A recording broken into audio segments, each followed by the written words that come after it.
नमस्कार, जय Hind. Ice corridor modern history की सीरीज़ में आपका बहुत बहुत स्वागत करता हूं। दोस्तों, अपने लास्ट लेक्चर्स तक हमने देख लिया कि किस तरीके से भारत में कांग्रेस की स्थापना से पहले हमारे देश में अलग अलग क्षेत्रों में अलग अलग तरीके के जो पॉलिटिकल ऑर्गेनाइजेशन हैं वो बन चुके हैं और वो उस क्षेत्र के लोगों के लिए कुछ इसमें नेशनल लेवल के भी धीरे धीरे बनने लगे थे। ठीक है, तो इस तरीके से जो ऑर्गेनाइजेशन बने वो अपना काम कर रहे थे। लेकिन 1860 के बाद ही 1860 के बाद ही ऐसी कोशिश होने लगी थी कि एक नेशनल लेवल का कोई ऑर्गेनाइजेशन बनाया जाए। ठीक है, तो क्या किया गया और ये मौका मिलता है फिर ए ओ ह्यूम को। ए ओ ह्यूम 1884 में 1884 में एक सम्मेलन बुलाया जाता है।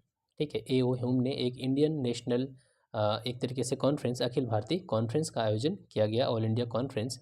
और इसी कॉन्फ्रेंस के माध्यम से 1884 में इंडियन नेशनल यूनियन की स्थापना की जाती है। ठीक है, इंडियन नेशनल यूनियन 1885 में फिर से एक कॉन्फ्रेंस का आयोजित किया जाता है। अब ये संस्था बन चुकी है Indian national union. Indian national union का जो है वो सम्मेलन बुलाया गया पूना में। ठीक है, पूना में। लेकिन पूना में क्या हुआ, वहाँ पर हैजा फैला हुआ था। ठीक है, हैजा फैलने की वजह से ये जो सम्मेलन है वो फिर बुलाया गया बम्बई में। ठीक है, बम्बई में बुलाया गया और फिर यहीं पर जो इंडियन नेशनल कांग्रेस है उसकी स्थापना की जाती है। देखिए तब की तस्वीर है, यहाँ देखिए। ठीक है, चलिए अब हम बात करते हैं डिटेल में थोड़ा सा। एलन ऑक्टेवियन ह्यूम, ये एक रिटायर्ड ब्रिटिश ऑफिसर थे इंडियन सिविल सर्विस के। 1884 में इन्होंने इंडियन नेशनल यूनियन की स्थापना किया, जो कि इंडियन नेशनल कांग्रेस की पूर्ववर्ती संस्था थी। 1885 में कांग्रेस की स्थापना हुई, इंडियन नेशनल कांग्रेस की, और इसका जो पहला सेशन था वो 28 दिसंबर 1885 को हुआ। ठीक है, कहाँ पर? गोकुलदास तेजपाल संस्कृत कॉलेज या विद्यालय, बम्बई में। गोकुलदास तेजपाल संस्कृत विद्यालय।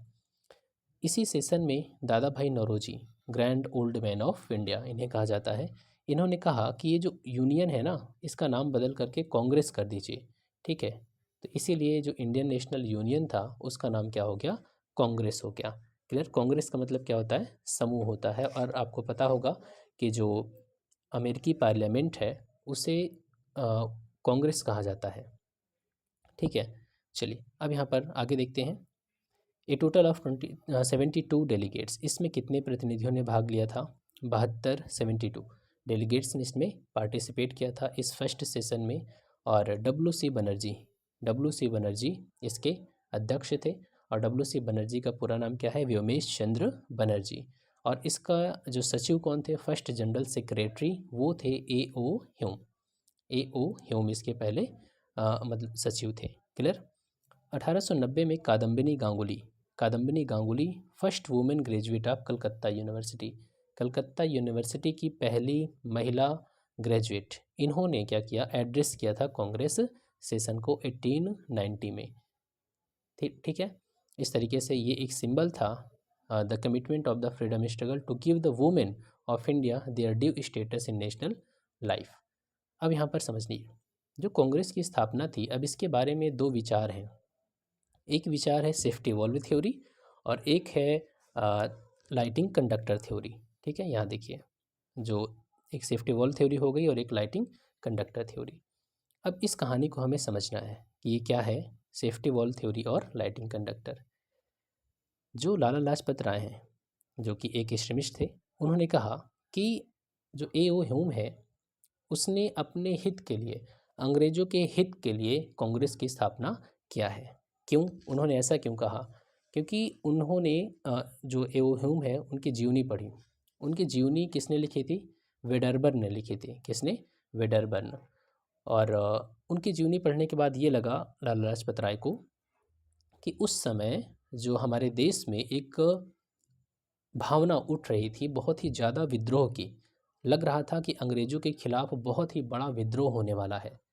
इसलिए ए ओ ह्यूम, जो कि आईसीएस अधिकारी वो रह चुके थे तो उन्हें सारी चीज़ पता थी, तो ए ओ ह्यूम ने डफरिन को बोला कि कोई एक ऐसी संस्था बना दीजिए जिसके माध्यम से ये जो लोग हैं ना, इंडिया के लोग हैं, वो अपने असंतोष को जाहिर करते रहें, हमेशा एक्सप्रेस करते रहें जो उनके अंदर गुस्सा भरा हुआ है। ताकि इससे क्या होगा, वो एक सेफ्टी वॉल, जैसे कुकर में होता है सेफ्टी वॉल, कभी अगर आपकी सीटी फंस जाए तो वो सेफ्टी वॉल काम करता है। ठीक है, वो तुरंत निकल जाता है और कुकर को फटने से बचा लेता है। ये वहीं से आया सेफ्टी वॉल। तो यहाँ पर मतलब जो कांग्रेस की स्थापना है ये अंग्रेजों के षड्यंत्र का परिणाम है, कॉन्स्पिरेसी थी, ना कि ये हमारे भले के लिए, ये हमारे जो फ्रीडम ऑफ एक्सप्रेशन है उसके लिए ये कर रहे थे। ठीक है, ये है सेफ्टी वॉल्व थ्योरी। तो लाला लाजपत राय ने ये बात कही।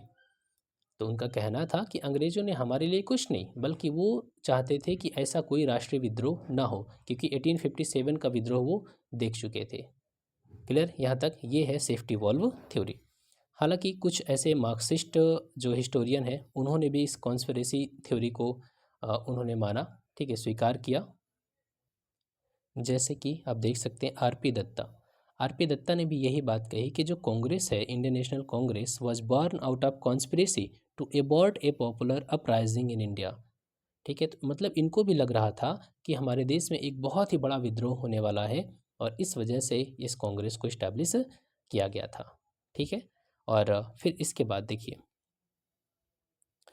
बिपिन चंद्रा ने कहा कि ऐसी कोई बात नहीं है।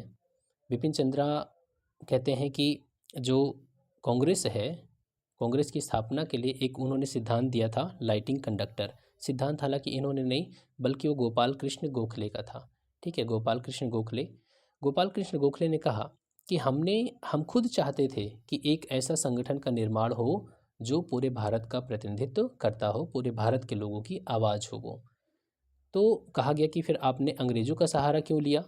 तो इन्होंने कहा कि देखिए, ये जो टाइम है 1885 का, अगर इस समय भारतीय मिल करके कोई संस्था बनाते तो क्या अंग्रेज वो चुप बैठते? क्या वो सच में भारत के लोगों को एक होने देते इतना बड़ा ऑर्गेनाइजेशन बनाने के लिए? नहीं। तो इसीलिए हमने क्या किया कि ए ओ ह्यूम को क्या कर दिया, आगे रख लिया। ठीक है, ए ओ ह्यूम को आगे रखा और एक संस्था का निर्माण कर लिया। क्योंकि ए ओ ह्यूम कौन है, वो अंग्रेज अधिकारी रह चुके हैं, तो अंग्रेज उनका तो दमन नहीं करेंगे ना। ठीक है, तो मतलब उनके साथ तो कोई विवाद होगा नहीं उनका, और जब वो आगे रहेंगे तो अगर कुछ होगा, कोई समस्या आएगी भी तो उनके ऊपर आएगी और हम लोग बचे रहेंगे, मतलब जो इंडियंस हैं। ठीक है, तो मतलब जो लाइटिंग कंडक्टर होता है वो क्या काम करता है, घर के ऊपर लगा रहता है। अगर जब भी कभी लाइटनिंग होती है तो जो चार्जेस होते हैं उसको डायरेक्ट अर्थ में ले जाता है, मतलब घर को के नुकसान को बचाता है, घर को नुकसान से बचाता है। तो इसी तरीके से इन्होंने कहा कि ए ओ होम का जो इस्तेमाल किया गया है वो एक लाइटिंग कंडक्टर के रूप में इस्तेमाल किया गया है। ठीक है, क्लियर हो गई ये बात। लेकिन अब कुछ लोग कहते हैं कि ऐसी कोई बात नहीं थी, ना तो लाइटिंग कंडक्टर है और ना ही सेफ्टी वॉल्व है, बल्कि अब हमारे देश में जो नेशनलिज्म, सेंस ऑफ नेशनलिज्म है, वो बहुत ही तेज़ी से आगे बढ़ रहा था। सोशल रिलीजियस रिफॉर्म लगभग हो चुके थे। ठीक है, इस समय लोगों के अंदर राष्ट्रवाद की भावना आ रही थी। अब वो अपने आप को एक्सप्रेस करना चाहते थे, एक ऐसा संगठन बनाना चाहते थे जो भारत की आज़ादी के लिए लीड करता। ठीक है, तो ये मेंस के आपके क्वेश्चन बनता है ये वाला। तो यहाँ पर आपको ध्यान रखना है कि जो इंडियन नेशनल कांग्रेस की स्थापना है वो सेफ्टी वॉल्व के लिए नहीं, बल्कि हमारे देश के लोगों की अभिव्यक्ति थी, एक्सप्रेस करने के लिए उस संगठन का निर्माण किया गया था। ठीक है, क्योंकि हमने देख भी लिया इससे पहले भी अनेक संगठनों का निर्माण हो चुका था। क्लियर हो गया यहाँ तक पॉइंट? चलिए, एम्स एंड ऑब्जेक्टिव्स क्या थे कांग्रेस के? कांग्रेस को जब स्थापना की गई तो इसके लक्ष्य और उद्देश्य क्या है? पहली चीज़, फाउंड डेमोक्रेटिक नेशनलिस्ट मूवमेंट। ठीक है, यहाँ पर एक मूवमेंट की बात की गई, लोकतांत्रिक राष्ट्रवादी आंदोलन, डेमोक्रेटिक नेशनलिस्ट मूवमेंट चलाना।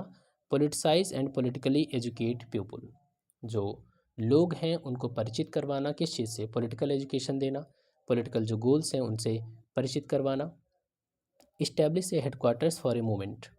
ठीक है, और एक कहा गया कि हेडक्वार्टर भी इस्टेब्लिश किया जाएगा। Promote friendly relations among nationalist political workers from different parts of country, जो देश के विभिन्न भागों में राजनीतिक नेता हैं, कार्यकर्ता हैं, उनके बीच में एक फ्रेंडली रिलेशन डेवलप करना। Clear? Next point, develop and propagate an anti colonial national ideology. ठीक है, देशवासियों के मन में एक उपनिवेशवादी विरोधी विचारधारा को प्रोत्साहन देना, मतलब उनके अंदर इस बात को बताना, इस भावना को जगाना कि हम गुलाम हैं, ठीक है, इस तरीके से उनको जागरूक करना। नेक्स्ट है formulate and present popular demand before the government with view to unifying the people over a common economic and political programme. तो और यहाँ पर भी लोगों को एक तरीके से जागरूक करने की ही कोशिश की गई इसके माध्यम से। नेक्स्ट है develop and consolidate a feeling of national unity among people irrespective of religion, caste, province, वो कहीं भी रहते हों, चाहे वो रिलीजन के आधार पे, कास्ट, प्रोविंस, इन सब से अलग हट करके उन्हें एक राष्ट्रव्यापी अनुभव, उन्हें ये महसूस करवाना कि आप क्या हैं, आप एक देश के रूप में, ये हमारा जो इंडिया है वो एक नेशन है, राष्ट्र है, ठीक है, हम अलग अलग धर्म, अलग अलग जाति प्रांत में भले ही बटे हैं लेकिन ये एक नेशन है। और नेक्स्ट है carefully promote and nurture Indian nationhood, ठीक है, और सबसे इम्पोर्टेंट पॉइंट यही है कि भारतीय राष्ट्रवाद की भावना को बढ़ाना। क्लियर। अब हम चलेंगे सेशंस की ओर। देखिए अब मैं आपको, अगर आपने मॉडर्न हिस्ट्री पहले कभी पढ़ रखी है तो मैं आपको मॉडर्न हिस्ट्री बहुत ही जल्दी रिवाइज करवाने वाला हूँ, एक आउटलाइन देने वाला हूँ, ठीक है। इसके बाद हम आएंगे इंपॉर्टेंट पॉइंट्स पर। अब यहाँ से हम एक एक सेशंस को पढ़ेंगे और एक उस हर सेशन की क्या इंपॉर्टेंट पॉइंट्स हैं, उससे जुड़ी क्या घटनाएं हैं, उनको हम देखेंगे, ठीक है। चलिए स्टार्ट करते हैं। फर्स्ट सेशन कहाँ पर हुआ था? बॉम्बे में। कब हुआ था? 1885 में।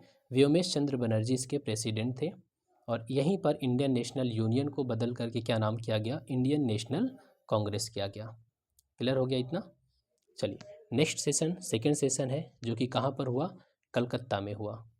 सेकेंड सेशन कहाँ पर हुआ? कलकत्ता में।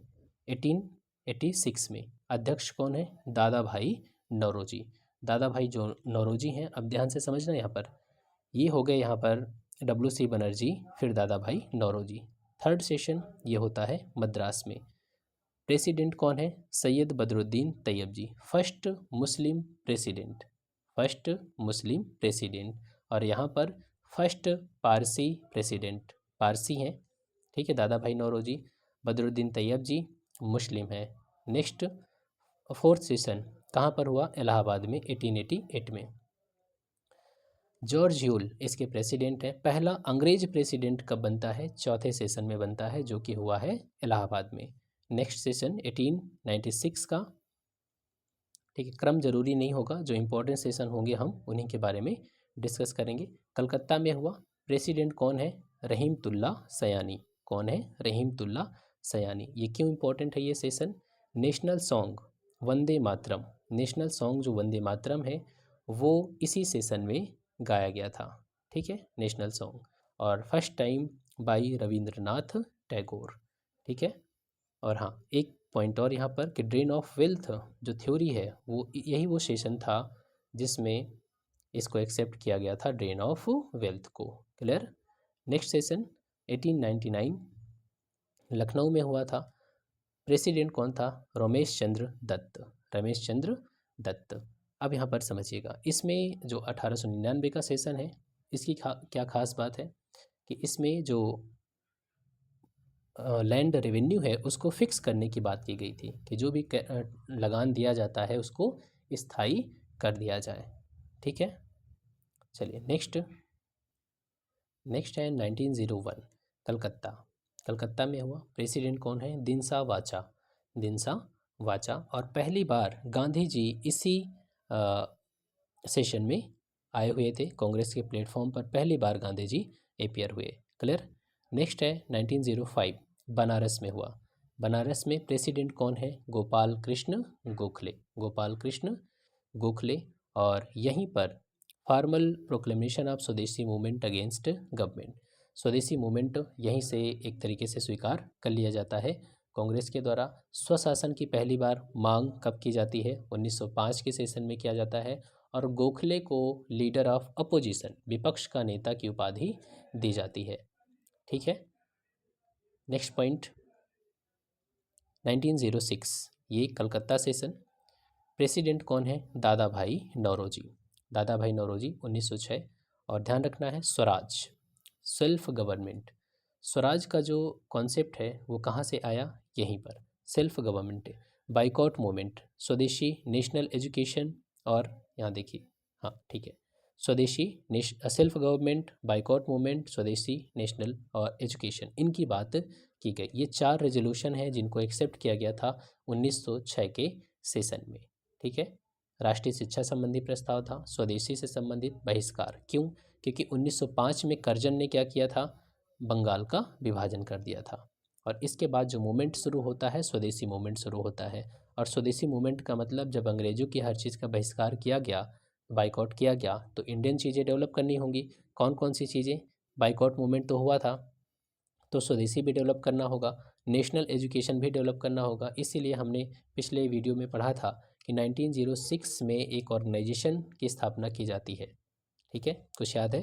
चलिए नेक्स्ट 1907 1907 सूरत में।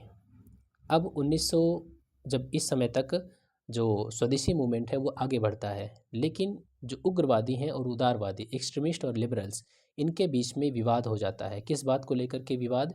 कि जो स्वदेशी मूवमेंट है उसको कहाँ तक रखा जाए। जो उदारवादी थे, लिबरल थे, वो कहते थे कि जो स्वदेशी मूवमेंट है उसको केवल बंगाल तक ही सीमित रखा जाए और इसमें केवल कुछ ही चीज़ों को, जैसे शराब है, कपड़े हैं, इन चीज़ों को बहिष्कार, बाइकॉट किया जाए। लेकिन जो एक्सट्रीमिस्ट थे वो कह रहे थे कि नहीं, इस पूरे मूवमेंट को हम पूरे भारत में फैलाएंगे और इसमें केवल कपड़ा और शराब वगैरह नहीं, बल्कि अंग्रेज़ों की हर चीज़ का हम बहिष्कार करेंगे। दूसरा पॉइंट, इस बात को लेकर के भी इनके बीच विवाद था कि अध्यक्ष कौन बनेगा। ठीक है, 1907 1906 में ही विवाद था, लेकिन 1906 में बन गए कौन? दादा भाई नौरोजी। और ये काफ़ी वृद्ध अवस्था थी इनकी, तो सब इनकी रिस्पेक्ट करते थे, इस वजह से किसी ने कुछ नहीं बोला फिर। लेकिन 1907 में क्या हुआ कि अब यहाँ पर लड़ाई इनकी सामने आ गई। जो उदारवादी थे वो कह रहे थे कि हम जो अध्यक्ष है वो किसको बनाएंगे? रासबिहारी घोष को। और जो उग्रवादी थे वो कह रहे थे कि हम लाला लाजपत राय को बनाएंगे, या जो बाल गंगाधर तिलक हैं इनको बनाएंगे। लाल बाल पाल में से दो में से किसी को बना दीजिए। लेकिन फाइनली कौन बन गया अध्यक्ष? रासबिहारी घोष। इस वजह से जो उग्रवादी थे, एक्सट्रीमिस्ट थे, वो नाराज़ हो गए और एक जूता किसी ने निकाल के फेंका, रासबिहारी घोष को जाके लगा और फिर वो कुर्सी तोड़ चालू हो गया, जैसे होता है ना कभी कभी, तो कुर्सी वगैरह फेंकना शुरू कर दिए। फिर दोनों को लगा कि हम लोग एक साथ नहीं रह सकते और इसी को कहा जाता है स्प्लिट इन कांग्रेस। यहाँ पर जो मॉडरेट्स थे, एक्सट्रीमिस्ट, दोनों अलग अलग हो गए। 1907 सूरत में ये सेशन होता है। नेक्स्ट 1910 इलाहाबाद में हुआ। प्रेसिडेंट कौन था? William Wedderburn. विलियम वेडरबन 1910 में ये होता है। और Mohammad Ali Jinnah decried the separate electoral system introduced by the act of 1909। 1909 में आपको पता है कि मुस्लिमों को पृथक निर्वाचन मंडल दिया जाता है। ठीक है। 1911 कलकत्ता। प्रेसिडेंट कौन है? बी एन धर। बी एन धर, पंडित विशन नारायण धर इनका नाम है पूरा। इस सेशन में क्या हुआ? जनगण मन। जनगण मन जो लिखा गया है रविन्द्रनाथ टैगोर जी के द्वारा, कांग्रेस के मंच से पहली बार ये गाया गया, जन गण मन। ठीक है, 1911 के सेशन में जो हमारा राष्ट्रगान है। 1915 का सेशन, 1915 का जो सेशन है वो बॉम्बे में हुआ और इसका प्रेसिडेंट कौन? President SP Sinha. 1915 में एसपी सिन्हा।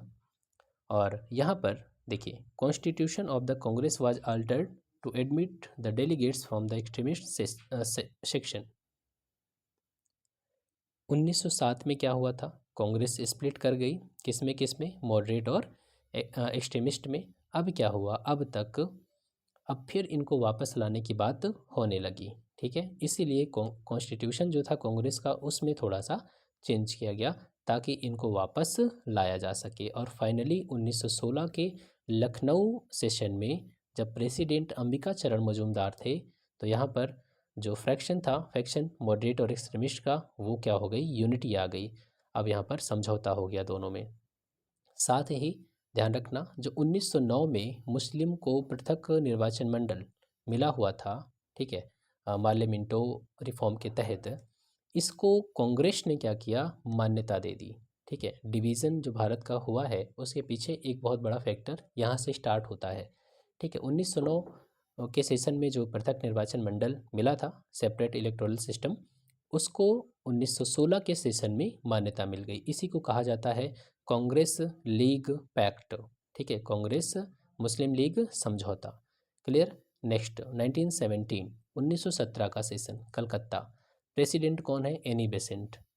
एनी बेसेंट को क्यों बनाया गया? क्योंकि हमारे देश में जब गोपाल कृष्ण गोखले, और ये तो ठीक है, यहाँ पर ध्यान से समझना, इस समय तक होम रूल लीग एक्चुअली मुझे याद आ गया था इनके बारे में कुछ बताने के लिए, लेकिन मैंने अभी स्किप किया उसको। देखिए, होम रूल लीग मूवमेंट चल रहा था और 1917 आते आते ये होम रूल लीग पतन की ओर जा रहा था। क्यों? क्योंकि जो चेम्सफोर्ड था उसने कह दिया था कि हम धीरे धीरे भारत में सुधार करेंगे, पॉलिटिकल रिफॉर्म लाएंगे। ठीक है, तो एनी बेसेंट इनको लगा कि ठीक है, कोई दिक्कत नहीं है, इसमें क्या समस्या है। तो अब इन्होंने क्या किया कि होम रूल लीग को स्थगित कर दिया, रोक दिया। लेकिन ध्यान रखना, इसी समय एनी बेसेंट को गिरफ्तार कर लिया गया था, और जब वो रिहा हुई तो उनकी जो पब्लिसिटी थी वो बहुत, मतलब एक तरीके से फेमस हो चुकी थी। तो गांधी जी ने कहा कि क्यों ना इन्हीं को ही अध्यक्ष बना दिया जाए, तो एनी बेसेंट को प्रेसिडेंट बनाया गया। ठीक है, ध्यान रखना, first women president of Congress, first women president of Congress. अब मैं यहाँ पर आपको एक चीज़ याद करवाता हूँ।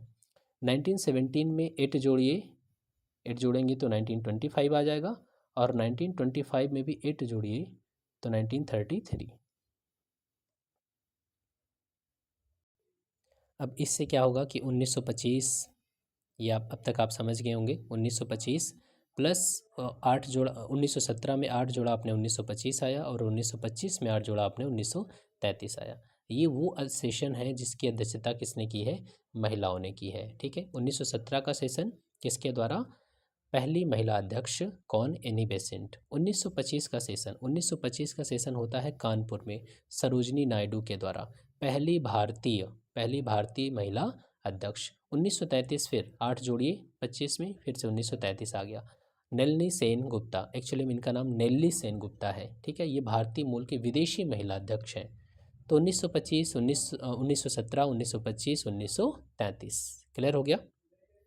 चलिए, नेक्स्ट सेशन 1918 1918, ये स्पेशल सेशन था, बॉम्बे में हुआ। प्रेसिडेंट कौन है? सैयद हसन इमाम।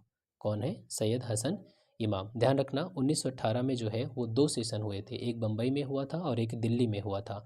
जो दिल्ली सेशन था उसकी अध्यक्षता किया था पंडित मदन मोहन मालवीय ने, पंडित मदन मोहन मालवीय इन्होंने किया था। और जो स्पेशल सेशन था उसके प्रेसिडेंट थे सैयद हसन इमाम।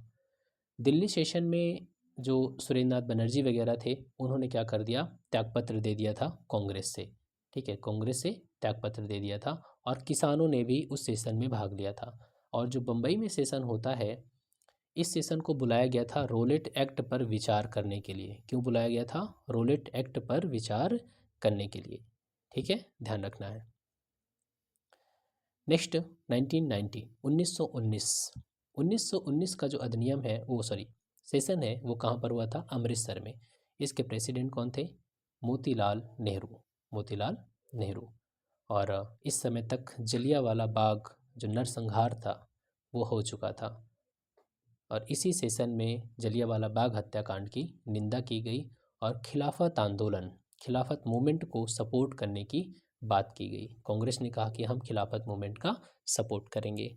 नेक्स्ट 1920, अच्छा, खिलाफत मूवमेंट क्यों हुआ था? आपको पता है कि फर्स्ट वर्ल्ड वार के बाद तुर्की जो होता है वो हार जाता है, और ब्रिटेन वगैरह सब जीतते हैं। जर्मनी के साथ वर्साई की संधि होती है, और उसके तहत जर्मनी का तो अंग भंग किया जाता है, साथ ही तुर्की को भी 2 भाग में बांट दिया जाता है, और वहाँ का जो खलीफा था उस पद को ख़त्म कर दिया जाता है। और जबकि खलीफा का जो पद है वो मुस्लिमों के लिए एक सम्मानजनक पद होता था।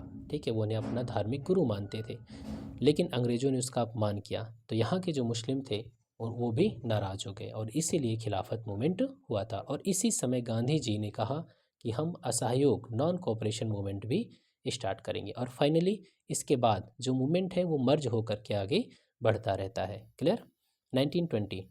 1920 में भी 2 सेशन हुए हैं। ठीक है, 1920 में 2 सेशन, यहाँ देखिए, एक है कलकत्ता का और दूसरा है नागपुर का। कलकत्ता का और नागपुर का। जो कलकत्ता में सेशन हुआ है उसके प्रेसिडेंट कौन है? लाला लाजपत राय, लाला लाजपत राय। और यहीं पर Mahatma Gandhi move the non cooperation resolution, ठीक है, असहयोग आंदोलन के प्रस्ताव को कांग्रेस से के मंच पर रखा गया। क्लियर। और जो 1920 का है सेशन नागपुर का, इसमें क्या किया गया, यहाँ पर जो नॉन कोऑपरेशन मूवमेंट है उसका नेतृत्व किसको सौंपा गया, लीडरशिप गांधी जी को सौंपा गया। और 1920 के सेशन के प्रेसिडेंट किसके पास है, विजय राघवाचारी के पास, वीर राघवाचारी भी बोल देते हैं या विजय राघवाचार्यार, ठीक है, विजय राघवाचारी। और यहीं पर पहली बार कहा गया कि भाषा के आधार पर प्रांतों का गठन किया जाए, भाषा के आधार पर प्रांतों का गठन किया जाए। ध्यान रखना, जब हमारे देश में आज़ादी के बाद भाषा के आधार पर प्रांतों के गठन की मांग होती है तो बैकग्राउंड उसका हिस्ट्री में आता है, पहले भी ये बातें हो चुकी थी, ठीक है। नेक्स्ट सेशन है, देखिए 1920 का जो नागपुर का सेशन है उसमें क्या बातें हैं, मोहम्मद अली जिन्ना, क्योंकि मोहम्मद अली जिन्ना अब धीरे धीरे वो, अब उनके लिए राष्ट्र इम्पोर्टेंट नहीं रहा बल्कि वो अब मुस्लिमों को अलग करने की कोशिश शुरू करेंगे। और दूसरी बात, खिलाफत आंदोलन के मुद्दे पर मोहम्मद अली जिन्ना नाराज़ थे कांग्रेस से। उनका कहना था कि कांग्रेस जो है वो एक पॉलिटिकल पार्टी है, राष्ट्र को आज़ाद कराने के लिए, अभी तो आज़ादी की मांग नहीं हो रही, राष्ट्र के लिए वो काम कर रही है, तो इसमें धार्मिक मुद्दे को क्यों लाना, खिलाफत एक धार्मिक मुद्दा था, इस वजह से मोहम्मद अली जिन्ना छोड़ दिया, इन्होंने कांग्रेस को छोड़ दिया, ठीक है। साथ में reconstitution of working committee of Congress on linguistic basis, ठीक है, बेसिस, इस आधार पे, भाषा के आधार पे जो वर्किंग कमेटी थी उनका गठन किया गया। 1920 में ही गांधी जी ने कांग्रेस का नया संविधान लिखा, फीस वगैरह उन्होंने कम कर दी, अगर कोई कांग्रेस की मेंबरशिप लेना चाहता है तो फीस घटा करके बिल्कुल कम कर दिया गया ताकि ज़्यादा से ज़्यादा लोग कांग्रेस की मेंबरशिप हासिल कर सकें। नेक्स्ट 1922, इस समय तक क्या हुआ, 1922 का जो सेशन है, 1921 भी इम्पोर्टेंट है क्योंकि 1921 का जो सेशन है वो हुआ था पहले कार्यकारी अध्यक्ष, ठीक है, क्योंकि उस समय हकीम अजमल खां को अध्यक्ष बनना था, वो बने थे, ठीक है, हकीम अजमल खान ये अध्यक्ष बने थे, लेकिन बनना था सी आर दास को, किसको बनना था, सी आर दास, लेकिन सी आर दास उस समय तक जेल में बंद थे, इसी वजह से हकीम अजमल खां को बनाया गया था कांग्रेस का अध्यक्ष, ठीक है। अब ध्यान रखना, जब वो जेल से छूटते हैं तो 1922 में गया में, ये सेशन कहाँ पर होता है, गया में जब ये सेशन हुआ तो सी आर दास को अध्यक्ष बनाया जाता है। सी आर दास, अब चूंकि इस समय तक जो असहयोग आंदोलन था, नॉन कोऑपरेशन मूवमेंट था, वो ख़त्म हो चुका था, अब गांधी जी ने कहा था कि हम रचनात्मक कार्य करते हैं, लेकिन कुछ लोग ऐसे थे जो कह रहे थे कि गांधी जी आपने तो एक इतना बड़ा आंदोलन चल रहा था उसको ख़त्म कर दिया, अब हम लोग चाहते हैं कि हम जो लेजिस्लेटिव काउंसिल है वहाँ पर जाएं और वहाँ पर अंग्रेज़ों का विरोध करें, ठीक है। लेकिन गांधी जी कह रहे थे कि तुम लोग अगर वहाँ चले जाओगे तो क्या करोगे, कुछ नहीं, सिर्फ और सिर्फ वो सत्ता पा जाओगे और वहाँ की जो सुख सुविधाएं हैं उसको पा करके तुम भूल जाओगे कि देश के लिए आप काम कर रहे हो, ठीक है। तो सी आर दास और मोतीलाल नेहरू इन्होंने एक प्रस्ताव रखा, प्रस्ताव क्या रखा, वही जो मैंने अभी बताया, लेकिन इनके प्रस्ताव को पास नहीं किया गया। सी आर दास, मोतीलाल नेहरू एकदम चेहरा लाल हो गया इनका, बोले ठीक है हमें कांग्रेस, हम अध्यक्ष नहीं रहेंगे, ठीक है। और जो मोतीलाल नेहरू थे वो मंत्री थे, महामंत्री थे, उन्होंने भी छोड़ दिया, बोले कि ठीक है हम लोग जा रहे हैं। मोतीलाल नेहरू, उनका घर प्रयागराज में है, इलाहाबाद में, वहाँ पर आनंद भवन भी है, वहीं पर ये लोग आते हैं और वहीं पर स्वराज पार्टी की स्थापना करते हैं 1923 में, ठीक है, 1923 में स्वराज पार्टी की स्थापना होती है। क्लियर। चलिए नेक्स्ट 1924, ये हुआ बेलगाम, इसके अध्यक्ष कौन, महात्मा गांधी। बेलगांव में ये अधिवेशन होता है और अध्यक्ष बनते हैं महात्मा गांधी, और बेलगाम कहाँ पर है, कर्नाटक में, ठीक है। एकमात्र ये सेशन है जिसकी अध्यक्षता महात्मा गांधी ने किया है, और यहीं पर मुस्लिम लीग जो है वो अलग हो जाता है, ठीक है। और ध्यान रखना, अब यहाँ पर जो चित्तरंजन दास थे ये अपनी जीत पर अड़े थे, कांग्रेस छोड़ करके चले आए इलाहाबाद और वहाँ पर इन्होंने स्वराज पार्टी की स्थापना की और चुनाव लड़े। चुनाव तो बाद में होता है, लेकिन इससे पहले गांधी और दास समझौता हो जाता है, बाद में गांधी जी इनकी बात को मान गए, किसकी बात को, सी आर दास की बात को, बोले चलो ठीक है इतना जिद कर रहे हो तो चलो तुम्हारी बात मानते हैं, लेकिन ध्यान रखना जब लेजिस्लेटिव काउंसिल में जाओगे तो हमेशा इस बात को अपने दिमाग में रखना कि हम अंग्रेज़ों की सुविधा के लिए नहीं, हम इस देश के लिए लड़ रहे हैं, ठीक है। और तुम्हें इस बात को भूलना नहीं चाहिए। यही है गांधीदास पैक्ट। तो मतलब स्वराज पार्टी चुनाव लड़ेगी और वो जो विधायिका है वहाँ पर जा करके अंग्रेज़ों का विरोध करेगी। यही है गांधीदास पैक्ट। और ध्यान रखना, कोई भी समझौता होता था, कोई भी, चाहे वो अंग्रेज़ों से हो चाहे वो अपने में हो, उसको कांग्रेस के सेशन में पास करवाना इम्पोर्टेंट होता था। इसीलिए 1924 के जो सेशन है, इसमें जो यहाँ पर गांधीदास पैक्ट था, गांधीदास पैक्ट है, उसको क्या किया गया, मान्यता दे दी गई थी, ठीक है, 1924 के सेशन में। हालांकि यहाँ पर दिया नहीं गया, लेकिन ध्यान रखना 1924 के सेशन में ही गांधीदास पैक्ट को मान्यता दी गई। नेक्स्ट 1925 कानपुर में सेशन हुआ। Sarojini Naidu first Indian women president, first Indian women president. और यहीं पर हसरत मोहानी, किसने, हसरत मोहानी ने पूर्ण स्वराज्य का प्रस्ताव रखा। किसका, पूर्ण स्वराज्य का प्रस्ताव रखा, ठीक है। और इसी अधिवेशन में हिंदी को राष्ट्रभाषा के रूप में प्रयोग करने की बात की गई, ठीक है, हिंदी को राष्ट्रभाषा के रूप में प्रयोग करने की बात की गई। और ध्यान रखना, विजयी विश्व तिरंगा प्यारा, विजयी विश्व तिरंगा प्यारा है ना, हमारा एक ध्वज वंदना है, विजयी विश्व तिरंगा प्यारा, झंडा ऊंचा रहे हमारा, ये हम अपने जो नेशनल फ्लैग है उसके लिए वंदना करते हैं। इस वंदना को पहली बार गाया गया था श्री श्यामलाल गुप्त के द्वारा। किसके द्वारा, श्यामलाल गुप्त के द्वारा, विजयी विश्व तिरंगा प्यारा। इस किस सेशन में, 1925 के सेशन में, जो कि हुआ था कानपुर सेशन में। क्लियर। नेक्स्ट इंपॉर्टेंट सेशन है 1927 का। ये कहाँ पर हुआ है, ये मद्रास में हुआ। प्रेसिडेंट कौन है, doctor M.A. Ansari, doctor M.A. Ansari. इससे थोड़ा सा बैकग्राउंड में चलते हैं। 1919 में क्या हुआ था, मॉन्टेग्यू चेम्सफोर्ड रिफॉर्म आया हुआ था। इस मॉन्टेग्यू चेम्सफोर्ड सुधार में कहा गया था कि अगले 10 साल बाद एक कमीशन का गठन किया जाएगा जो इस बात की जांच करेगा कि इंडियंस को जो स्वशासन है वो दिया जाए या ना दिया जाए, और दिया भी जाए तो कितना दिया जाए। तो इसी संदर्भ में 1927 में, मतलब 10 साल पूरा नहीं हुआ था, पहले ही इन्होंने गठन कर दिया था साइमन कमीशन का, ठीक है। गठन हो गया था 1927 में ब्रिटेन में, ठीक है। और लेकिन इंडिया में जैसे ही इसकी खबर लगी, इसके विरोध की बात होने लगी। क्यों, क्योंकि इसमें कोई भी भारतीय शामिल नहीं था, ठीक है। तो ये वही सेशन था 1927 का जिसमें डिसाइड कर लिया गया था कि साइमन कमीशन का बहिष्कार किया जाएगा। साइमन गो बैक का प्रस्ताव भी पारित किया गया, ठीक है। चलो नेक्स्ट, अच्छा हाँ, एक सेशन यहाँ पर 1926 का है जो इम्पोर्टेंट है, इसलिए क्योंकि कहा गया कि जो कांग्रेस के नेता हैं उनको खादी पहनना जरूरी है, ठीक है। 1926 के सेशन में बात कही गई थी। देखिए यहाँ पर 1927, इसमें एक रेजोल्यूशन पास किया गया against use of Indian troops in China, Iran, Mesopotamia. यहाँ पर भारतीय सेनाओं को भेजा जाता था, इसके अगेंस्ट में एक रेजोल्यूशन पास किया गया, बाइकआउट ऑफ साइमन कमीशन और एडॉप्शन ऑफ रेजोल्यूशन ऑन पूर्ण स्वराज। पूर्ण स्वराज का प्रस्ताव जो है यहाँ पर स्वीकार किया गया। नेक्स्ट 1928, इसके अध्यक्ष कौन बने, कलकत्ता में ये सेशन हुआ और मोतीलाल नेहरू अध्यक्ष बने। और यहीं पर ऑल इंडिया यूथ कांग्रेस की स्थापना होती है 1928। अब ध्यान रखना 1928 में ही क्या आया था, नेहरू रिपोर्ट। एक तरफ इधर साइमन कमीशन है, साइमन कमीशन अपनी रिपोर्ट देगा 1930 में, और एक तरफ यहाँ पर नेहरू, इन्होंने अपनी रिपोर्ट दिया 1928 में ही। नेहरू रिपोर्ट को रखा गया कांग्रेस के सामने, ठीक है। और कहा गया कि अगर 31 दिसंबर 1930 तक, कब तक, 31 दिसंबर 1930 तक नेहरू रिपोर्ट को लागू नहीं किया गया तो कांग्रेस क्या करेगी, आंदोलन शुरू करेगी, कांग्रेस आंदोलन शुरू करेगी। ये वही सेशन है।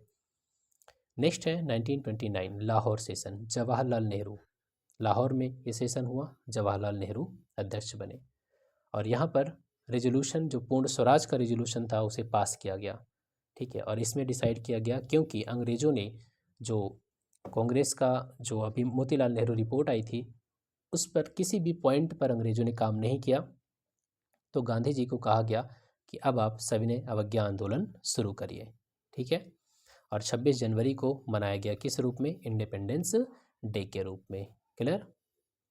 नेक्स्ट 1931 कराची अधिवेशन, क्योंकि इस समय तक सविनय अवज्ञा आंदोलन क्या हो चुका था, स्थगित हो चुका था और गांधी और इरविन के बीच में समझौता हुआ था, क्योंकि पहले गोलमेज सम्मेलन में कांग्रेस पार्टिसिपेट नहीं की थी। और जो फर्स्ट राउंड टेबल कॉन्फ्रेंस था वो कहाँ से आया था, ये आया था जो साइमन कमीशन आया था उसकी रिपोर्ट में ये बात कही गई थी कि साइमन कमीशन की रिपोर्ट पर चर्चा के लिए, डिस्कशन के लिए राउंड टेबल कॉन्फ्रेंस बुलाया जाएगा। तो पहला राउंड टेबल कॉन्फ्रेंस जब हुआ तो उस समय तो इंडिया में कांग्रेस अपना सविनय अवज्ञा आंदोलन, सिविल डिसोबिएंट मूवमेंट चला रही थी, तो उसने फर्स्ट राउंड टेबल कॉन्फ्रेंस में पार्टिसिपेट किया ही नहीं। तो इतना बड़ा राउंड टेबल कॉन्फ्रेंस अगर इसमें पार्टिसिपेट ना करे भारत की इतनी बड़ी पार्टी, तो क्या उसका कोई मतलब है? नहीं। इस वजह से इरविन को कहा गया कि आप जाइए और कांग्रेस को मनाइए कि वो दूसरे राउंड टेबल कॉन्फ्रेंस में पार्टिसिपेट करे। तो अब गांधी और इरविन इनके बीच में समझौता हो गया। क्या समझौता हुआ कि जो इस समय मूवमेंट चल रहा है सिविल डिसोबिएंट मूवमेंट, उसको स्थगित किया जाएगा, रोक दिया जाएगा और गांधी जी या कांग्रेस की ओर से कोई भी उस दूसरे राउंड टेबल कॉन्फ्रेंस में पार्टिसिपेट करेंगे। और गांधी जी की कुछ बातों को इरविन ने मान लिया था। मैंने अभी क्या कहा था कि कोई भी अगर समझौता होता है तो उसे कांग्रेस के सेशन में पास करवाना पड़ता है। तो गांधी इरविन समझौता हुआ था 1931 में, ठीक है, 5 मार्च की घटना है। और फिर यहाँ पर देखिए तुरंत कराची में सेशन बुलाया गया और वल्लभ भाई पटेल को अध्यक्ष बनाया गया। और इसी सेशन में क्या किया गया, जो गांधी इरविन समझौता था उसे, गांधी इरविन पैक्ट था, उसको पास किया गया यहाँ से, ठीक है। और यही वो सेशन है जो कि 23 मार्च, इससे पहले क्या हुआ था, 23 मार्च को फांसी हुई थी भगत सिंह, सुखदेव और राजगुरु को। और जब 5 मार्च को गांधी इरविन समझौता हुआ था तब लोगों ने सवाल उठाया कि गांधी जी अगर इरविन नहीं मान रहा था इन लोगों की फांसी को टालने के लिए, तो आपने समझौता किया क्यों, करना ही नहीं चाहिए था समझौता।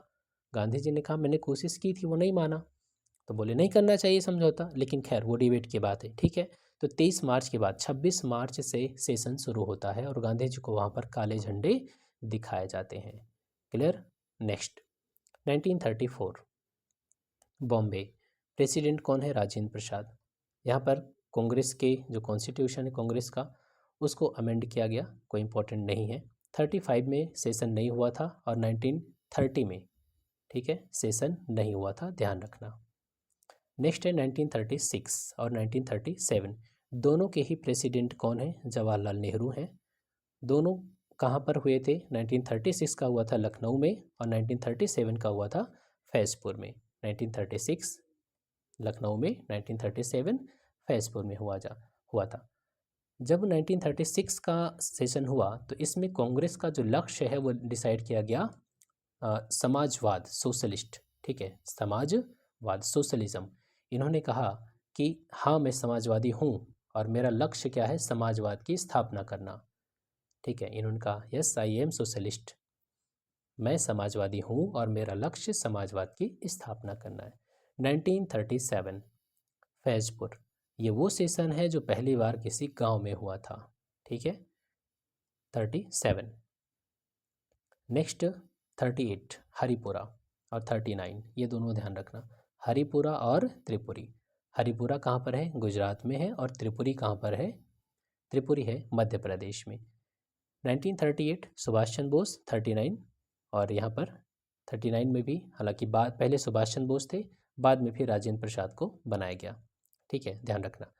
National planning committee setup under Jawaharlal Nehru, 38 का जो सेशन था वो बहुत इंपॉर्टेंट है। इसी में नेशनल प्लानिंग कमेटी का गठन किया गया था और जिसका हेड किसको बनाया गया था, जवाहरलाल नेहरू को बनाया गया था, ठीक है। 39 का जो सेशन है इसके भी अध्यक्ष कौन थे, सुभाष चंद्र बोस। लेकिन बाद में यहाँ पर प्रेसिडेंट कौन बनते हैं, राजेंद्र प्रसाद। क्यों, क्योंकि गांधी जी और इनके सुभाष चंद्र बोस के बीच में थोड़ी सी अनबन थी, टकराहट थी। इस वजह से सुभाष चंद्र बोस ने त्यागपत्र दे दिया और फिर राजेंद्र प्रसाद को अध्यक्ष बनाया गया। क्लियर। और सुभाष चंद्र बोस अलग होकर के इन्होंने अपना फॉरवर्ड ब्लॉक की स्थापना किया। 1940 अबुल कलाम आज़ाद, रामगढ़ सेशन। रामगढ़ सेशन में अबुल कलाम आज़ाद बने और यहाँ पर कहा गया, हालांकि खैर इम्पोर्टेंट नहीं है लेकिन इसके बाद ध्यान रखना, 1945 तक ये पूरा, इसके अध्यक्ष कौन बने रहे, अबुल कलाम आज़ाद बने रहे, ठीक है। 1946 इसके बाद चलते हैं मेरठ सेशन। मेरठ सेशन जो कि प्रेसिडेंट थे JB कृपलानी 1946 में। और आज़ादी के ये लास्ट सेशन बिफोर इंडिपेंडेंस है, स्वतंत्रता से ये पहले का सेशन है। क्लियर? इस तरीके से हमने, और आज़ादी के समय भी कौन है अध्यक्ष? JB कृपलानी है। तो अब हम चलेंगे कुछ इंपॉर्टेंट पॉइंट्स की ओर। ठीक है, ये बहुत ज़रूरी है, यहाँ पर जो पॉइंट दिए गए हैं, ये जो पॉइंट्स यहाँ पर देखे मैंने बताया कि काफ़ी इंपॉर्टेंट है, इसको आपको ध्यान रखना है। ठीक है, अगर आपने मॉडर्न हिस्ट्री से पहले नहीं भी पढ़ी है तो कोई दिक्कत नहीं है, क्योंकि जो भी घटनाएं अभी तक हमने देखी है वो आगे, अभी तो मॉडर्न हिस्ट्री कंप्लीट काम हुआ, अब तो स्टार्ट होगा। ठीक है, मेन कहानी तो अब शुरू होगी। ठीक है, चलिए यहाँ देखते हैं। डफरिन, जिसको कहा जाता था कि कांग्रेस डफरिन के दिमाग की उपज है, एक्चुअली में ऐसा नहीं था। 1985 86 सॉरी 1885 86 87 इस समय तक तो खुश था कांग्रेस की स्थापना के बाद। वो जो कांग्रेस के मेंबर थे उनको अपने घर पर बुलाता था, डिनर पे बुलाता था। लेकिन उसके बाद जब कांग्रेस के लोगों ने सरकार की आलोचना करना शुरू किया तो ये भी नाराज़ हो गया, खूब बहुत ज़्यादा नाराज़ हो गया। ठीक है, और कहने लगा कि ये कौन है? ये हैं Congress is an organisation of microscopic minorities, मतलब सूक्ष्मदर्शी अल्पसंख्यकों की संस्था है। इस ऐसे लोग हैं जिसमें कुछ वकील, पत्रकार, बस यही लोग हैं, ये पूरे भारत के लिए थोड़ी नहीं है। ठीक है, तो इस तरीके से कह के उनका मजाक उड़ाने लगा। जो सेकेंड सेशन था कांग्रेस का 1886 में हुआ कलकत्ता में, दादा भाई नौरोजी उसके अध्यक्ष बने। और यहीं पर ध्यान रखना है बदरुद्दीन तैयब जी, इसके बाद बदरुद्दीन तैयब जी अध्यक्ष बनते हैं। किस सेशन में बनते हैं? 1887 में, मद्रास सेशन में। ठीक है, चलिए नेक्स्ट, इसमें टोटल लगभग 607 जो लोग थे वो इसमें प्रेजेंट थे, प्रतिनिधि इकट्ठा हुए थे। For the first time in this session working operations of the Congress was handed to committee of delegates. इसमें जो वर्किंग, जो काम की चीज़ें थी, मतलब जो काम करना होता था कांग्रेस में, एक कमेटी को सौंप दिया गया। और बाद में यही जो कमेटी है वो कमेटी ऑन सब्जेक्ट्स कहलाई। जॉर्ज यूल, ये जो है पहला इलेक्टेड यूरोपियन प्रेसिडेंट था कांग्रेस का। किस सेशन में? फोर्थ सेशन में, जो कि हुआ था कहाँ पर? इलाहाबाद में, ये हम पहले बात कर चुके हैं। British committee of India was founded under the presidency of William Digby at London in 1889। किस लिए? Together support for Congress and it's cause. William Digby जो है उसकी अध्यक्षता में एक ब्रिटिश कमेटी ऑफ इंडिया की स्थापना की गई। और ध्यान रखना, यह इंडियन नेशनल कांग्रेस की ही एक समिति थी। और उद्देश्य, पर्पज़ ये था कि जो भारत के मामले हैं उससे अंग्रेज़ों को अवगत परिचय करवाया जा सके। और ध्यान रखना, इसीलिए इसने क्या किया, एक मैगज़ीन भी निकाली जिसका नाम क्या है? इंडिया नाम से एक मैगज़ीन भी निकाली। क्लियर? लाला लाजपत राय जिन्हें शेर पंजाब कहा जाता था, 1920 में इन्होंने कांग्रेस की अध्यक्षता किया था।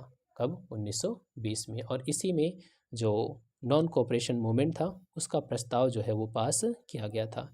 एनी बेसेंट जो एंग्लो आयरलैंड ओरिजिन की थी, वो 1907 से 1933 तक ये प्रेसिडेंट के रूप में इन्होंने काम किया था। 1916 में इन्होंने होम रूल मूवमेंट की शुरुआत किया। हम डिटेल में इन चीज़ों को देखेंगे, बिल्कुल परेशान नहीं होना है। 1917 में उन्हें फर्स्ट वुमेन प्रेसिडेंट बनाया गया कांग्रेस का। ठीक है, 1917 का सेशन। नेक्स्ट है 27th जो सेशन था, जो कि हुआ था बिहार में। ठीक है, यहाँ पर बिहार में बांकीपुर में। और एक शायद 66 में क्वेश्चन पूछा गया था कि बिहार में पहला सेशन कौन सा था? ठीक है, बांकीपुर का या गया का, क्योंकि दो, एक गया में हुआ और एक बांकीपुर में, तो ध्यान रखना ये बांकीपुर। ठीक है, 1912। इस सेशन के अध्यक्ष कौन थे? तो RN मुधोलकर। कौन थे? RN मुधोलकर। AO ह्यूम को क्या कहा जाता था? Father of Congress. इसी सेशन में AO ह्यूम को कांग्रेस का पिता कहा गया। इसी सेशन में AO ह्यूम को कांग्रेस का पिता कहा गया। 1916 का सेशन, इसमें मुस्लिम लीग और कांग्रेस के बीच में एक समझौता हुआ। जो समझौता किस बात को लेकर के था कि 1909 में जो मुस्लिमों को सेपरेट इलेक्टोरल सिस्टम दिया गया है, उस चीज़ को कांग्रेस ने मान्यता दे दिया। यही कहलाता है लखनऊ पैक्ट। और इसी में जो एक्सट्रीमिस्ट थे उनको वापस कांग्रेस में शामिल कर लिया गया। ठीक है, 9 साल के निष्कासन के बाद। और इसकी अध्यक्षता किसने की थी? अंबिकाचरण मजुमदार, इस लखनऊ सेशन के प्रेसिडेंट थे। इसी सेशन में तिलक ने क्या कहा? तिलक ने कहा कि स्वराज मेरा जन्मसिद्ध अधिकार है और मैं इसे लेकर के रहूँगा। स्वराज मेरा जन्मसिद्ध अधिकार है और मैं इसे लेकर के रहूँगा। Swaraj is my birth right, I shall have it. ठीक है। 1888 सर सैयद अहमद खान, इन्होंने यूनाइटेड इंडियन पैट्रियोटिक एसोसिएशन बनाया। यूनाइटेड इंडियन पैट्रियोटिक एसोसिएशन, और इसका पर्पज़ क्या था?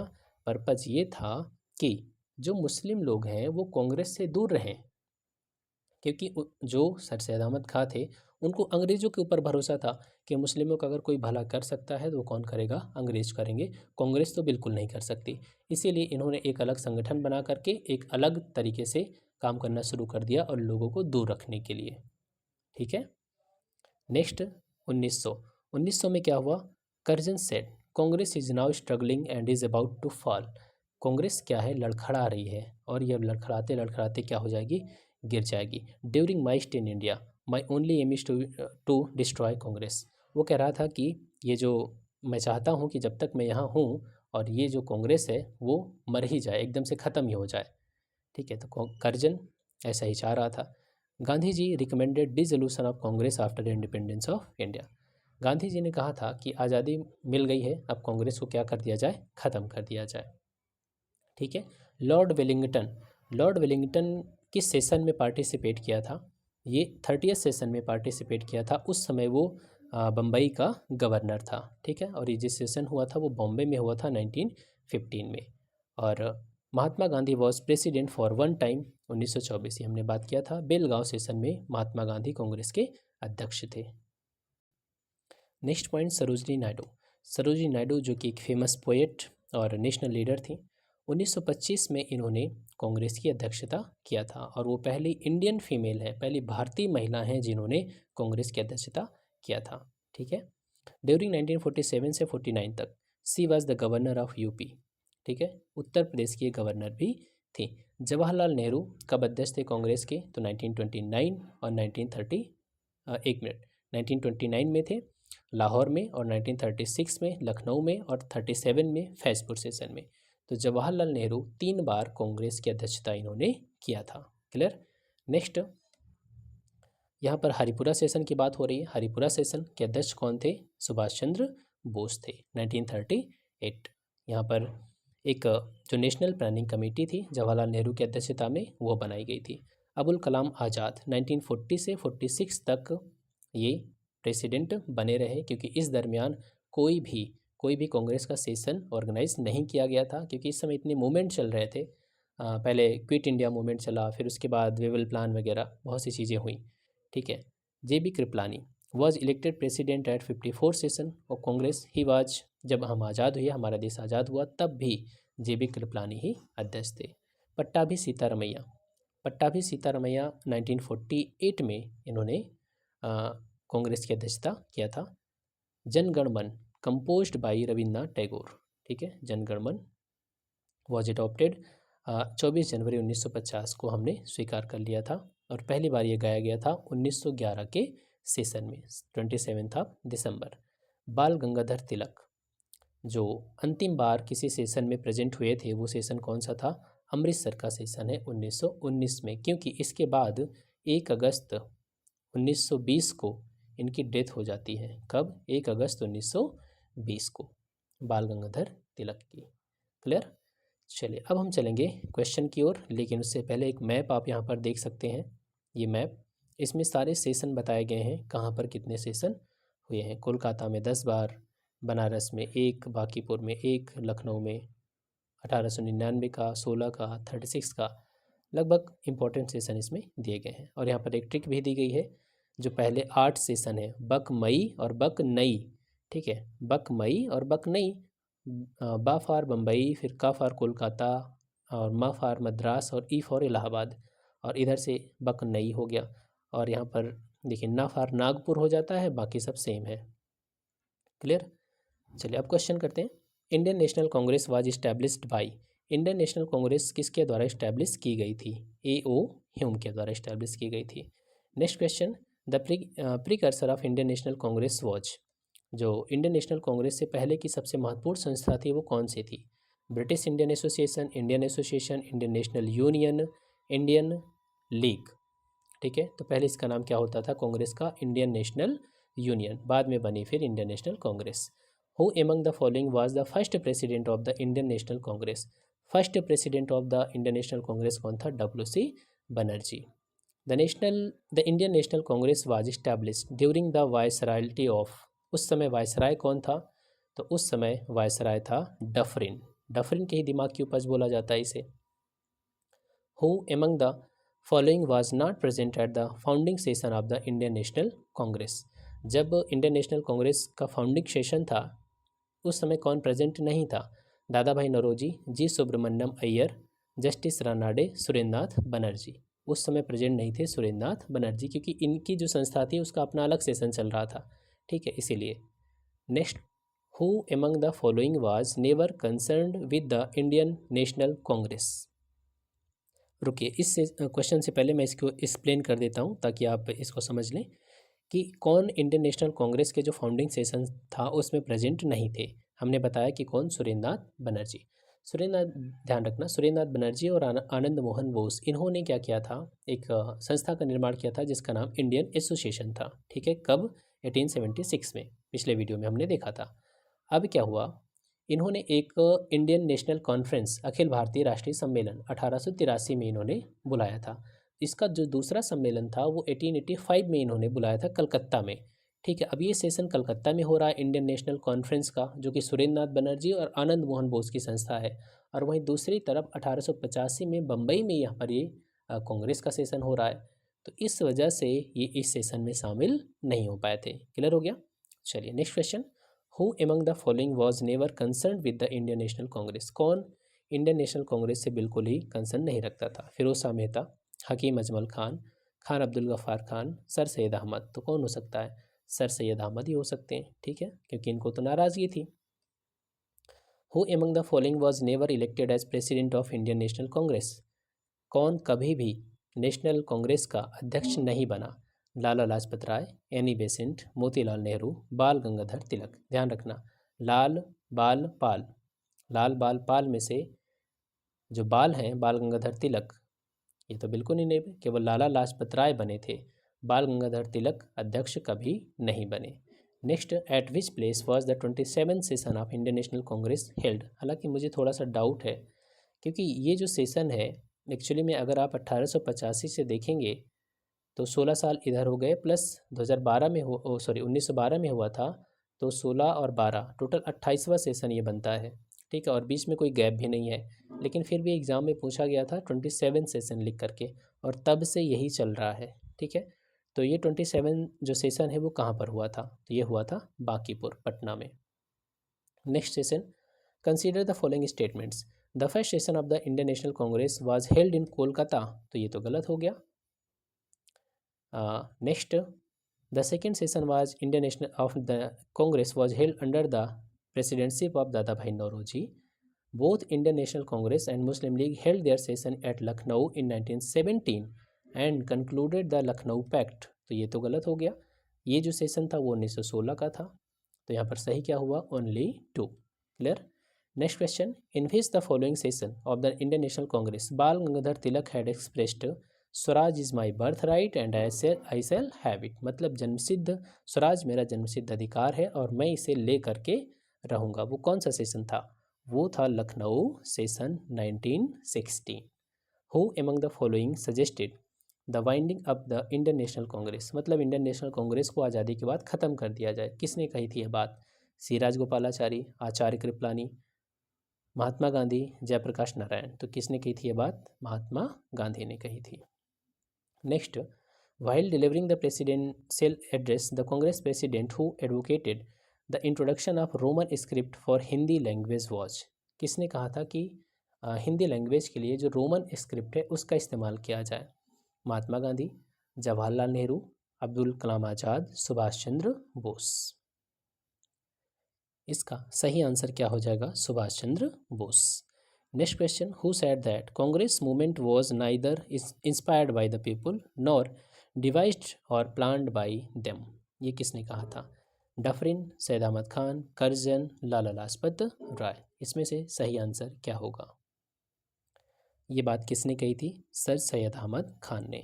सर सैयद अहमद खान ने अपनी एक संस्था बनाई थी, united Indian patriotic association, united Indian patriotic association. ठीक है। Next, the Congress is faltering to its fall and one of my great ambitions while in India is to assist to it peaceful demise. मतलब वो चाहता था कि कांग्रेस शांतिपूर्वक मर जाए। वो कौन कौन ऐसा कह रहा था कि कांग्रेस लड़खड़ा रही है और ये लड़खड़ाते लड़खड़ाते मर जाएगी, और लेकिन मैं चाहता हूँ कि इसके शांतिपूर्व मरने में मैं मदद करूँ। कौन कह रहा था? ऐसा कह रहा था Curzon. Clear. Next, in which the following sessions of Indian National Congress Jawaharlal Nehru spoke of socialism. किस सेशन में उन्होंने सोशलिज्म की बात किया और कहा कि यही एक सोल्यूशन है भारत की समस्या का? लाहौर, लखनऊ, इलाहाबाद, और चौथा सेशन यहाँ पर रामगढ़। ठीक है, रामगढ़। तो इसमें सही आंसर क्या होगा? तो ये है 1936 का लखनऊ सेशन। 1936 का Lucknow session. Clear. Next question, who among the following was the president of Indian National Congress continuously for 6 years. जो 6 साल तक लगातार कांग्रेस का प्रेसिडेंट था वो कौन? जवाहरलाल नेहरू, अबुल कलाम आज़ाद, गोपाल कृष्ण गोखले, दादा भाई नौरोजी। तो कौन है? अबुल कलाम आज़ाद। 1940 से लेकर के फिर वो 46 तक बने रहे, क्योंकि इसके बीच में कोई सेशन हुआ ही नहीं। तो इस तरीके से हमने कुछ इंपॉर्टेंट क्वेश्चन को अटैम्प्ट किया। जैसे जैसे हम धीरे धीरे मॉडर्न हिस्ट्री आगे पढ़ते जाएंगे, सारी चीज़ें जो अभी हमने पढ़ी है शॉर्ट में, वो पूरी डिटेल में आ जाएंगी और आपको ये कहानी की तरह याद हो जाएंगी। ये आपसे मैं प्रॉमिस करता हूँ इस चीज़ को, कि इसके बाद की जो भी घटनाएं हैं ना, वो आपको बिल्कुल याद होने वाली हैं चीज़ें। ठीक है, और बहुत इंटरेस्टिंग है, सारी घटनाएं एक दूसरे से लिंक्ड हैं, इसलिए रटना नहीं पड़ेगा, बस समझना है इसको। ठीक है, thanks for watching, keep smiling.